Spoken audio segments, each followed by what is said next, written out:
welcome back to another episode of the All Tens Podcast. I'm your co-host, Josh West, here as always with Clay Harris.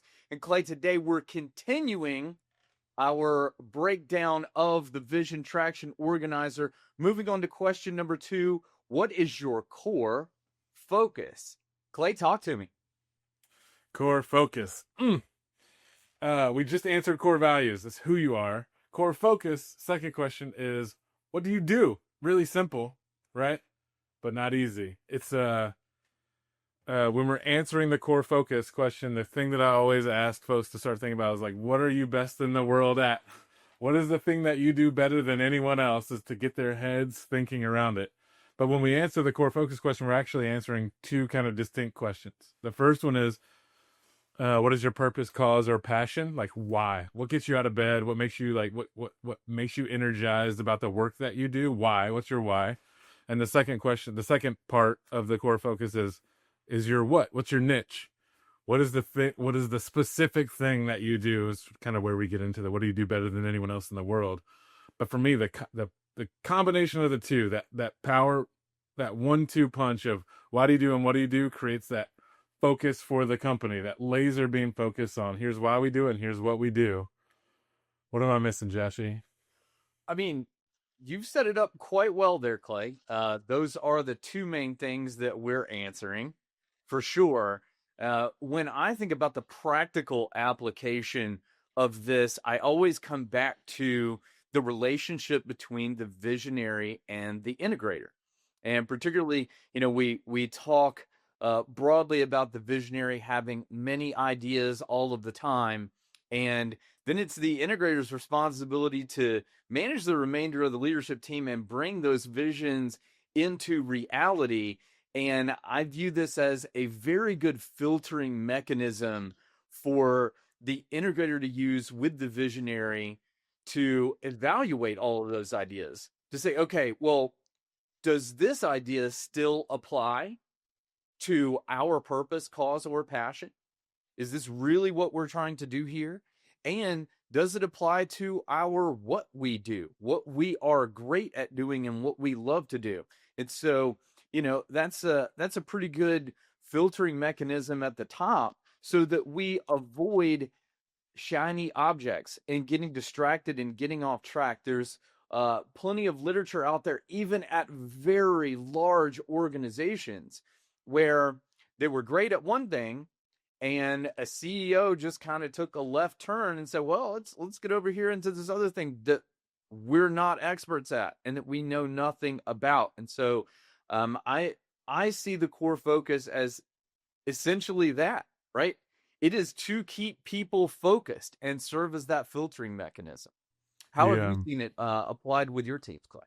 Yeah, I mean, the quote that we say, I think that we say, a lot of us say in the session room, is like, more companies die of indigestion from trying to do too much than from starvation from like not having enough. That's that this core focus is about not opportunity limiting, but opportunity selection, right? It's about like picking the right things to spend time, effort, money, energy on, and not thinking that you do it all, right?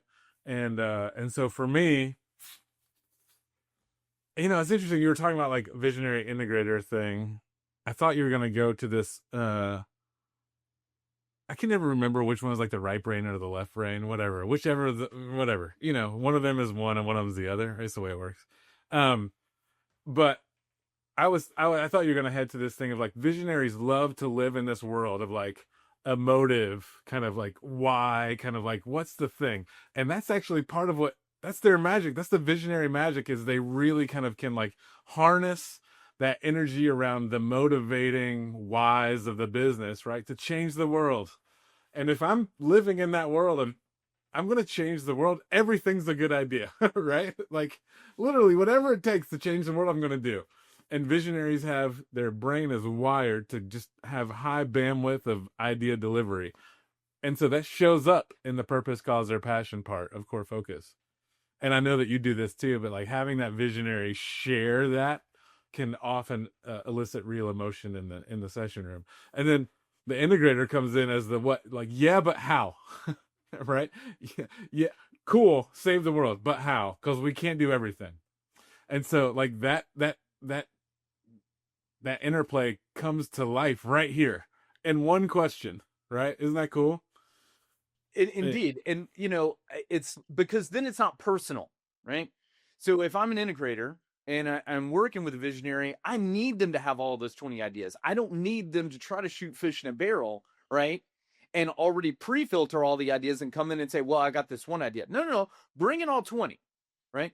But then as we're working through them and deciding what we will or will not pursue, it's not about the integrator personally saying no to something, right? Or steering the company away from it, but rather you've got this very defined filter for you that we've all agreed on as a leadership team to then evaluate those ideas and say, well, okay, does it serve our purpose, cause, or passion? Is it what we've said unequivocally that we love to do and what we're great at doing? And if then we can, eliminate half of the ideas on that alone, great. Now that's great. We're moving forward toward the next great idea that truly applies to our core focus. And it's not personal. right. Yeah, it's a beautiful thing. A couple other like just kind of thoughts that I was having as you were talking. One, um, this really brings into focus. Get it? Brings into focus for me that like the VTO is a tool, and so we've answered 2 questions so far: core values and core focus. We have 6 more to go, but the VTO is just like any other kind of like strategic planning document, which ultimately is what the VTO is, like an artifact of your strategic planning, right? If you treat it like that as just a byproduct of your strategic planning, you're losing like a significant chunk of the value. Use it, bring it to your meetings, bring it to your L10, to your same page meeting with your visionary integrator. Using it as a tool, not just in your head, but actually the physical piece of paper is a really like strong way to make sure the VTO comes to life, because there's a bunch of value tucked into these answers, right? That's one thing. And I don't remember the second thing because, it's just so we're recording this like as real live human beings. And Hey, I thought I had 2, but I only had 1. it's live. Josh, you Um, bring us home with a couple nuggets to share with our dear listeners before we say goodbye. so I'd mentioned this as a filtering mechanism for the visionary and the integrator to use, but make no mistake, the VTO and all of its contents are for everyone across the organization, and particularly when we talk about the purpose, cause, or passion. That's something that's bigger than money, and I want everyone in the organization to feel something when they read that purpose, cause, or passion. That's why we are doing what we're doing. And I'll end with my best nugget for teams as they're searching for that, the getting into the right mindset of the why when you're defining it is important. We are not here to make a bunch of revenue. Yes, we've all got to pay bills. Everybody gets it.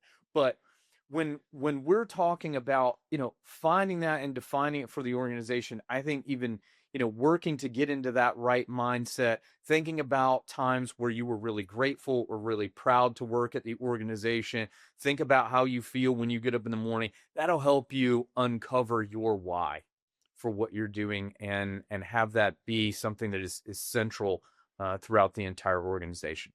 What do you think, Clay? I think that's great. I remember my second thing, and I'll use it as my closing nugget.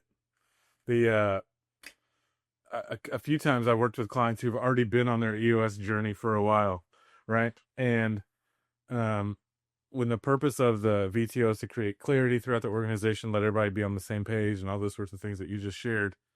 One of the things that I have to reinforce, especially with folks who've been on EOS for a minute, is that we can't be questioning this every day, right? Like that's a lot of the chaos. And you mentioned this earlier. A lot of the chaos that gets introduced into organizations is by like constantly shifting our focus. Like today, this is important. Tomorrow, that's important. And 3 days from now, we'll come back around.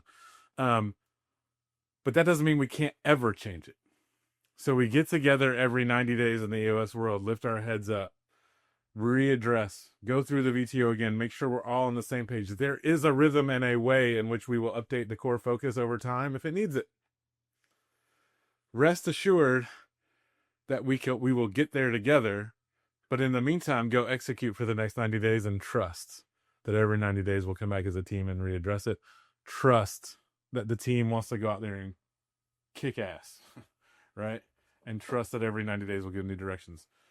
Cool. That's our episode then. We've answered 2 questions of the VTO. We have 6 more to go. So you've listened to now core values and core focus.